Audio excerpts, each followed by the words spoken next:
Magandang buong araw mga makukulit. At for today's video, may nakita nga tayo na mag-asawa na magkasama na naglalako ng walis. Pero bago yan, please subscribe, like, and share para updated tayo sa mga video na ipopost ko. Maraming salamat po. Mabagyong araw sa ating lahat. Mag-ingat tayong lahat. At kung wala naman tayong gagawin sa labas, huwag na tayong lumabas para maiwasan natin ang mga disgrasya at hindi na rin tayo mamroblema. Ako kasi, kailangan kong magtrabaho sa araw-araw, umulan man o umaraw.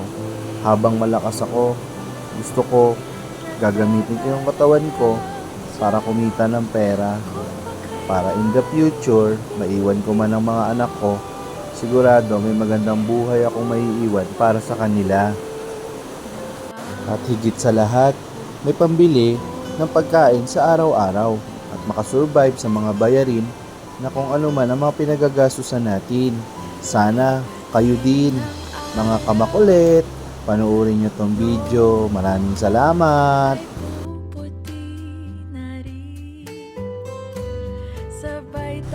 At eto na nga, sa puntong to, akala ni tatay, bibilihin ko na ang lahat ng walis na dala niya. Pero hindi niya alam, bibigyan ko lang siya ng pera para makauwi na sila. Ditong makikita na ang pagsasama ay hindi nasusukat sa kung ano man ang halaga na meron ka. Ang importante, magsikap kayo at umasenso kayo ng magkasama. Kahit ano pa man ang hirap ng buhay, kapag ka magkasama kayong dalawa, lahat kaya niyong malampasan. Basta magsasama at tulong-tulong sa lahat ng bagay. At sa puntong to ay tumawid na nga sila. Dito mapapatunayan na hindi lahat susukat sa pera. Hindi lahat ng pagsasama ay laging pag-uusapan ay pera. Dapat lahat kakayanin nyo ng magkasama.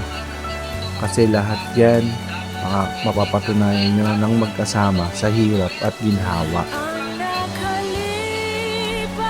Para sa mga mag-asawa, sana maging magandang halimbawa ito para kayo ay tumibay sa inyong pagsasama. Hindi lahat nasusukat sa pera.